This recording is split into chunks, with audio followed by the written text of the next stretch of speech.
Welcome to Beyond the Backlog, where we look at thrilling tales of gaming triumphs, both past and present, exploring the strategies, challenges, and unforgettable moments that shape the ever-evolving landscape of our virtual adventures. I'm Nick. And I'm Zack. And today we're going to do a little bit of a smaller episode. We're going to talk about Amiibo. Scenario, 9 a.m. on November 21st, 2014. A young Zack, age 20, walks up to the Target, which was in Canada at the time. It's no longer. And he knew that he wanted to pick up a few of the Amiibo that were coming out with Smash 4 on Wii U. And I walked into the store. Not a single one had been sold yet. I was the first guy there in the morning. I picked up 8 out of the 12 and then felt compelled to kind of go back and get the others because I was like, you know what? I like these. I kind of want to get every Amiibo for Smash Bros. Now, the very first day that the Amiibo came out, like I picked up Marth, I picked up Wii Fit Trainer, and I picked up the Animal Crossing Villager, not thinking anything of it. At that Target, there was like 2 of each of those, but things like Mario and Peach and Kirby and Pikachu, like there was dozens. What I didn't know at that time when I picked up those 3 was just how ridiculous this Amiibo thing was going to become. Oh, we'll get to that. I got a whole story on some of those. And I held on to those for a long time. I opened them like right away and I was playing with them in Smash. But if I had known the prices that people were paying for the Marth and Villager and Wii Fit Trainer after they went out of stock on the first day. Oh boy. So let's get into this. So what was your first experience with Amiibo? So my initial thoughts, when they first announced, I was excited. I liked going up against level 9 computers playing like old Smash games. So I was like, okay, well, we've got a way to have harder computers, right? Because like my family was a Smash Bros. Family. My cousins all played Smash. And it was just really nice to be like, okay, well, I can like train more with them. Yeah. Right? I don't have to worry about going to visit them to play. And then the premise they presented it as was by fighting against the character after tapping your Amiibo in, it would learn how to counter your typical play style. Yes. Or you could essentially try and cheese it into spamming certain moves or learning almost inhuman levels of input to try and counter your style. Exactly. So like by the time I got them up to level 50, I couldn't beat them. I don't think I still to this day could beat them because they just kind of, I don't want to say cheat, but like they're so good.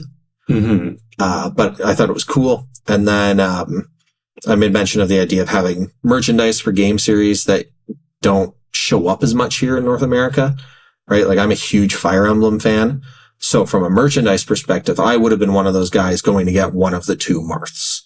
Mm-hmm. And that's what made it so interesting was you can imagine somebody at Nintendo was sitting here like, oh, obviously we're going to sell through all of our Mario, our Pokemon, our Zelda Amiibo, but they weren't sure how many Animal Crossing, how many Wii Fit, how many of the Fire Emblem characters they were going to need.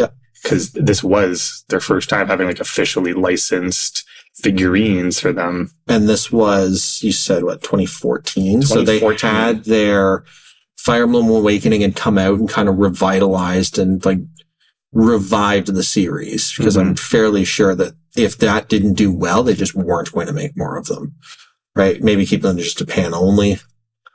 But Awakening did well. So I don't know why they didn't think at least maybe the Fire Emblem stuff would do a little bit better. Mm-hmm. But like your best bet for getting anything like that of those atypical series was just international. Mm-hmm. And at the time, there isn't really many good ways to get that. So after that initial drop of 12, they started slowly trickling out wave after wave after wave, mostly Smash Bros, especially at the beginning. Yep. And there was a pattern. It was definitely, here's the big hitters that you're going to have plenty of stock of, but every time there's Fire Emblem, they were so scarce. Anytime it was like some random series, like I remember the Pit, Dark Pit Palatino amiibo. Yeah. Like each of those was really difficult to get your hands on. But part of that was because of exclusivity deals, which, oh boy.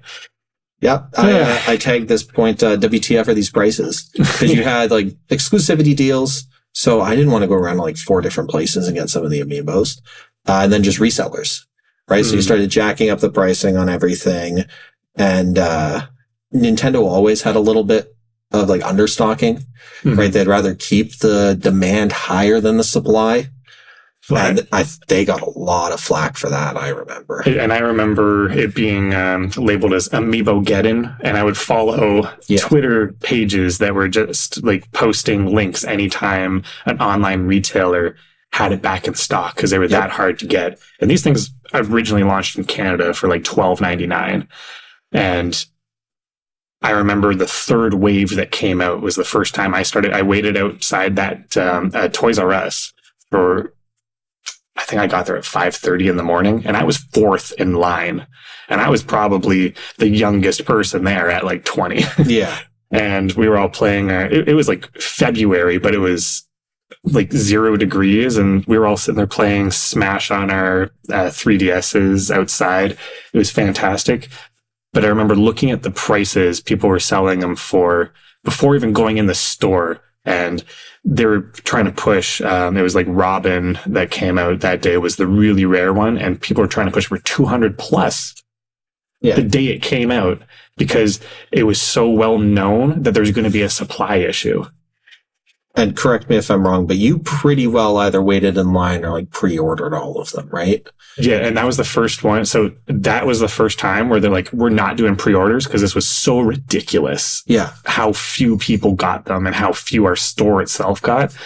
And for the most part, once they sold out, like they were gone. Like you couldn't buy them at a store. They weren't just, you can just like go in the next week and find more of that mirth that was like difficult to find. It wasn't for years before they started pumping out some of them again. Yeah, the only one I remember, because I would buy, I don't have all of them. I have most of them, but I kind of fell off getting them by the end. But I remember specifically Rosalina and Luma. I think I paid like $60. Got it like international. I have a couple international ones because I just ordered wherever. So I think it was like a Japanese Rosalina. I think I have like a French box just because looking around, like that's the cheap one. Mm-hmm. And once you open it, it's the same figurine no matter what. Yeah, exactly. I was just trying to find the lowest one. I wanted to play them. Mm-hmm. And I think the prices that I got up to, because I have every figurine, and I'm not a nerd, I swear. But I have every figurine, and to finish that, the ones I struggled to find were the DLC for Smash Bros. They had Bayonetta, Cloud, and Corrin, and each had a player 1 and player 2. I remember this because we were talking at one point, and I think a roommate of mine in university had gone out and gotten just like ones of each. So he gave me so I think a lot of the player 2 ones of like the Clouds and the Robins, and it just wound up that I got one of the harder ones to get. And I really was at a GameStop when they opened that day to try and get them, and they legitimately only got 4 out of the 6 that came out that day. Like they did not have Cloud Player 2 and Corrin Player 2. And I was so desperate to try and get my hands on one. I actually paid $170 for Cloud and $250 for Corrin. Yeah. And those, even today, aren't far off their current prices. Oh, yeah. And some of the most difficult ones to get your hands on, like there's a Mega Yarn Yoshi, and that one's $200. There's a Yarn Poochie, and that was $200. So we'll get into that in our next topic. Yeah. Yeah, because after you had all those pricings, because I remember as well going into GameStop here and trying to get one for my roommate, and the guys are like, no, you can't. Like, we're only doing one per customer. And there was definitely a drive for a lot of people to finish that Smash Bros set. Yes. So the Smash Bros went over really well. Yeah. But then we reached a problem. Yeah, they fixed their supply issues. They fixed their understocking, and not for the Smash stuff. No, not for the Smash. And they never, not never, but they didn't go back and release the ones they'd already done. Like if you had your NES, like good for you, but they didn't come out with another NES restock for like 5 more years. Yeah. It was ridiculous. And even the Villager Amiibo, that was day one, when they finally did a restock, I remember the eyes were a little different. And so that led to this point where the market started getting a little oversaturated. So just for even the Smash alone, I remember thinking to myself, as somebody that wanted every one, do I get both Villagers? Because one has slightly different eyes. Like, does that count as a different Amiibo figure? Yeah.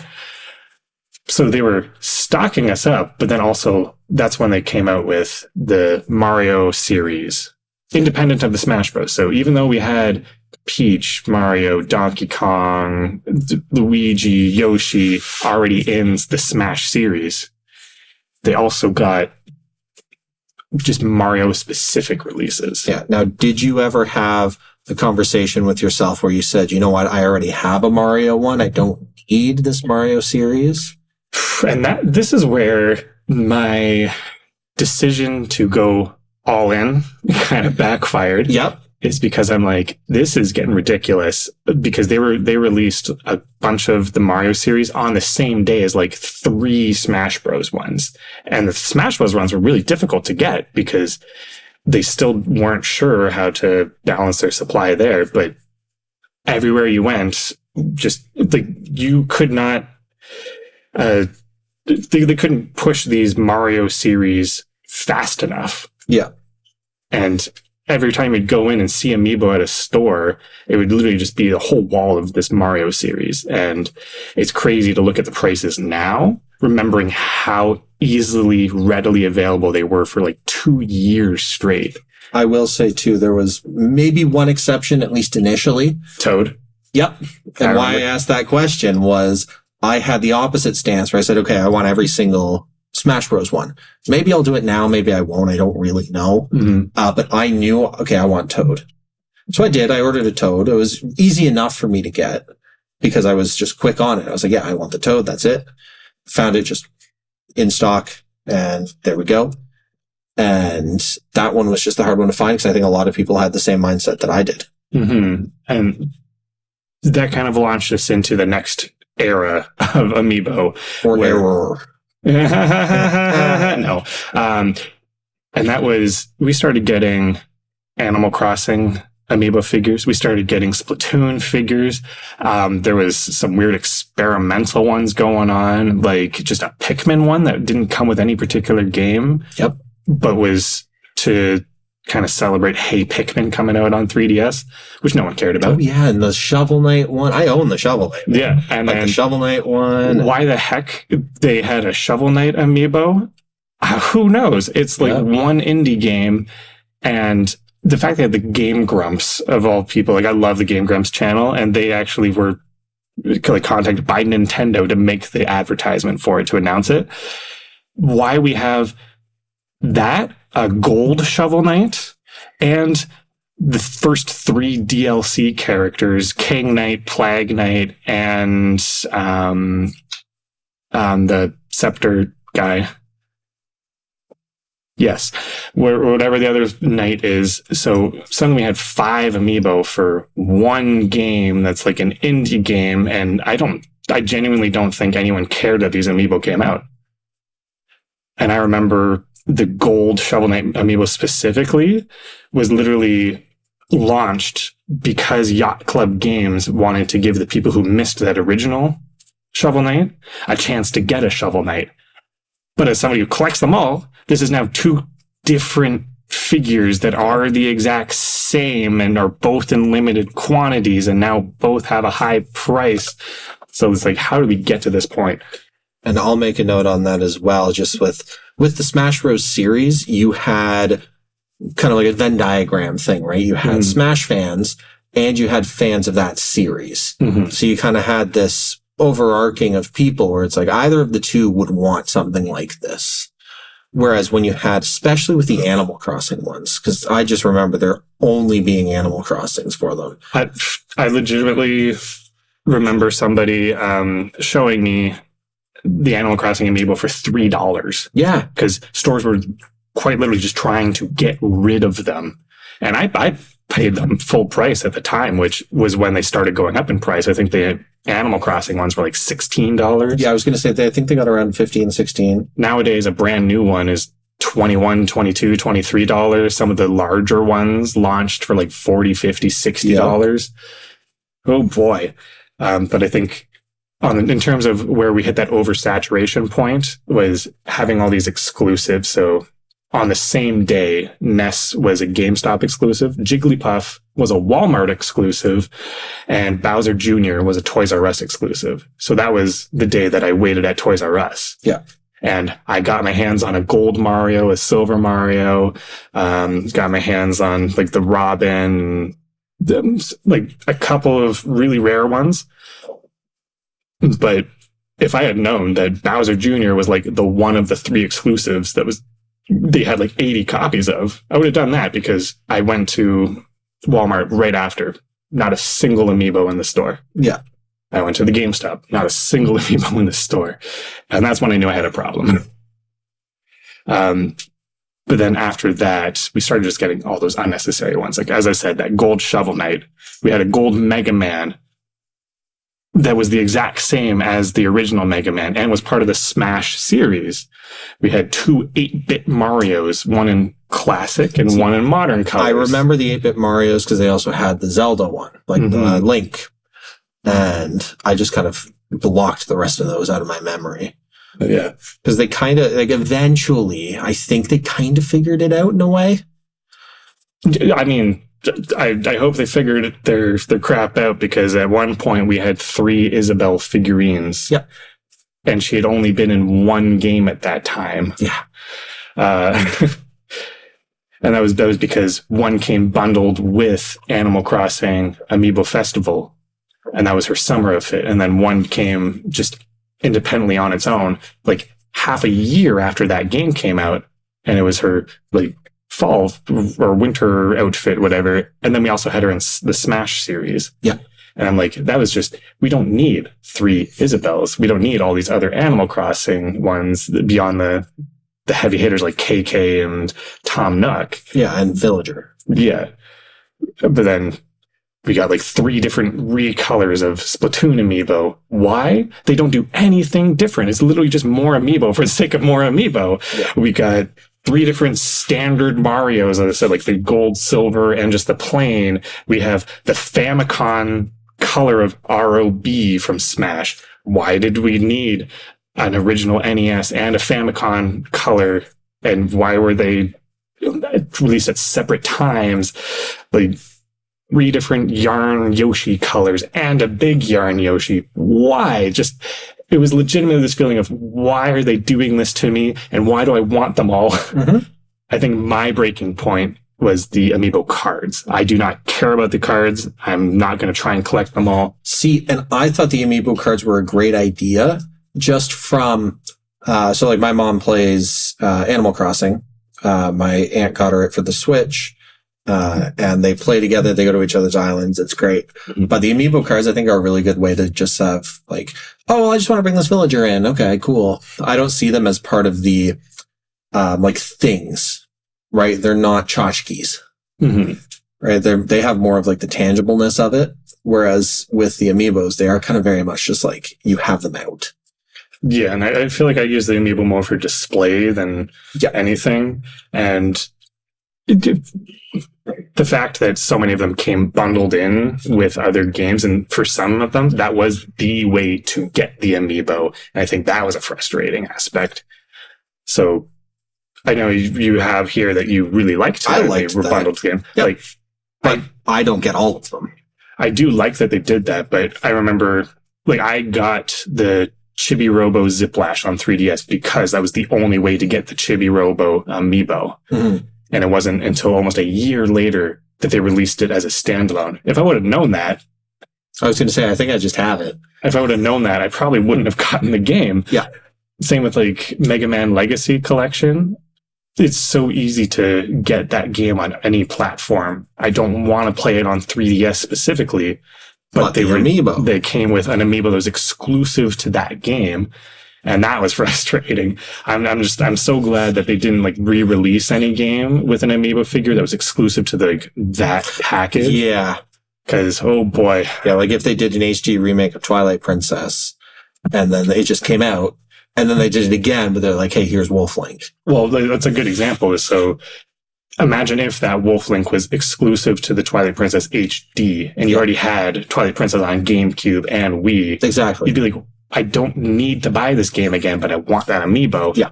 So there was a bundle that did have that, but you could also buy it separately, thankfully. Yes. But I liked how they did it just with some of the specific ones. Again, you're getting more niche in terms of them, right? So when like the Metroid one came out and you had like Samus and then her ship, like that was kind of cool. Mm-hmm. I don't think it was Samus and her ship. I think it was very much a Metroid, but I mean, there was the one that was to celebrate in 2017, Metroid Samus Returns. There was a Samus with a Metroid. Yep, that's what it was. And then even when they did Metroid Dread, they had the Samus with an Emmy. Yep.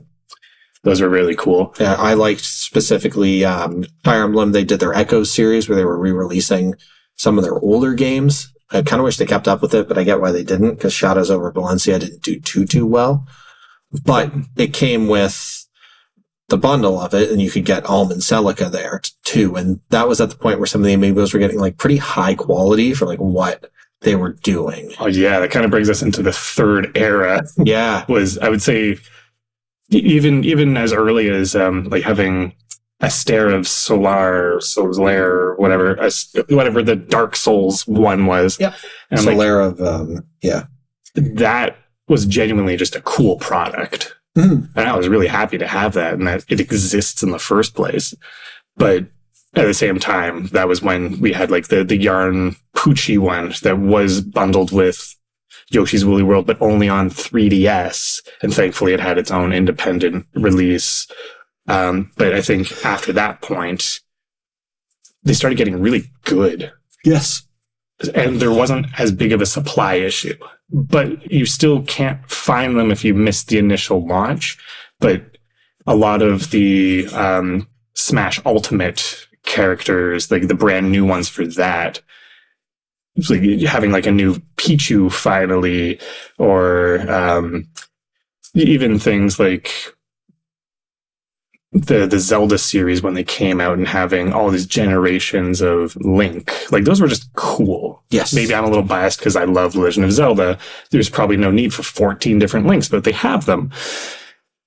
And I think I fell back in love with Amiibo because they started spreading them out and only doing it when it felt like, here's a really cool extra product to get with your game. I would agree, because I'm someone who, and I wonder if this is kind of what fixed the supply issues, is I kind of fell off of them. Mm-hmm. Right? I was like, oh, this is too much. I kind of like, my anticipation, like I kind of said, was I want the Smash ones.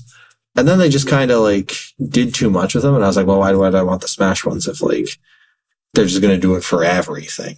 Mm-hmm. And that's where I definitely think there's a lot of people that didn't quite hit their goal of getting every Smash one. There's a lot of people that didn't hit their goal of getting every single Amiibo figurine ever.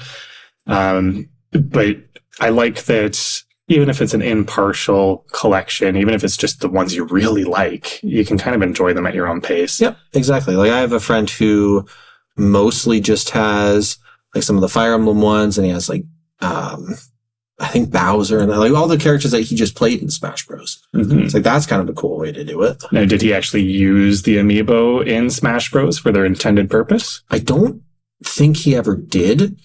I did. I did for a while. I tried every single time new ones came out to grind every single one up to level 50 in Smash Bros. I stopped after like 20 of them, but...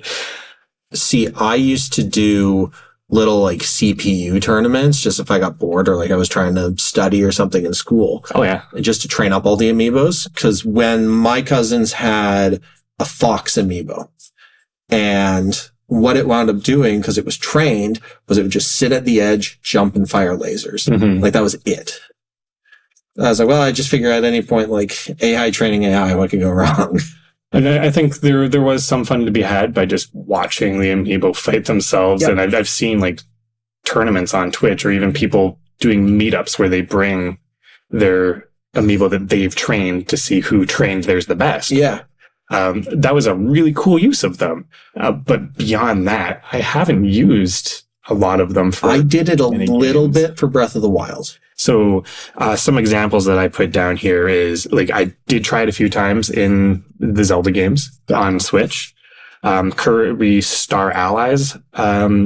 It allows you to like restock some lives or get certain abilities, but you can only use each one like once a day, so it's not too overpowered. Mm-hmm. And I was like, why not? Let's just help myself through this level here. And in Mario Maker, there was a good number of them you could like a good number of skins on like the original NES style you could unlock by tapping the respective amiibo, which also plays into like Mario Kart 8. You could unlock a few skins for the Miis. And it was one of those where I could flex on everyone and be like, yeah, I have them all unlocked. I didn't even have to go out and purchase any of them. I already had every single one on my shelf. Have I ever played as a Mii in Mario Kart 8? No. But I have them all unlocked. And beyond that, I think my favorite personal use of Amiibo was in Animal Crossing's Happy Home Designer, where it was the cards. And I know I was trashing the cards earlier, but I do have a good 100 of them. And like that game takes a good 10, 15 hours to like play through and learn its mechanics and like learn how to just like design homes to make certain people happy. But you could literally play it endlessly by just tapping more villagers in, and each one just has like a request for you on how they want it to be designed. So I actually did spend quite a while just like picking some of my favorite villagers that weren't in the base game and just popping them in and designing a home for them. Beyond that, like half of the figurines I have, I never used for good purpose. Yeah, once I got through that initial, like, I want to say 36 I had, or 30, either 36 or 32. I got to a point where I could run a tournament, decently sized tournament of like 1v1s. And then that was it. The other ones I had, I opened them up. They were cool for a while. They sat on my shelf. Now I don't really have shelf space for them, so they just sit in a bag until I get the shelf space to bring them out again. And before we dive into our closing thoughts, just one more point on the worst use of Amiibo. So I talked about my personal favorite. The worst, though, was in Animal Crossing Amiibo Festival. Ironically, the two Animal Crossing games. And the thing that Amiibo Festival just did that was unacceptable was the only way to take a turn on the game was to tap an Amiibo. Oh, yeah. And the character you played as was dependent on the Amiibo. So it was a way to essentially take what should be a $10 little tech demo of a game and sell all these Animal Crossing Amiibo figures to you. Like, I don't think anyone wants to play as like freaking Doug in Animal Crossing Amiibo Festival, but you can if you have the Amiibo.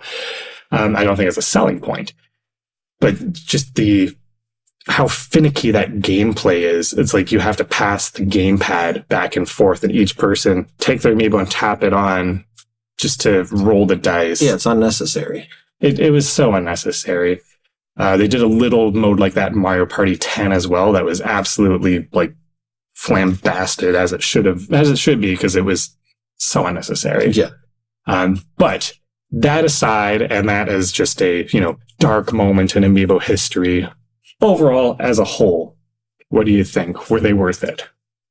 I think they were worth it. If nothing else, my opening point, right? Like people like having things to kind of showcase and celebrate what they like, and having a series, like, thank goodness they tried it first with Smash. Because I don't know if it would have hit quite so hard if they had just done Mario. They had just done Zelda. Because then I don't think Nintendo would have had this realization of like, oh, people want stuff for other games. Right? Like if they hadn't started with Smash Bros. And they had gone with Mario Party, they would have just kept it with Mario and then maybe a Zelda, and then that's it.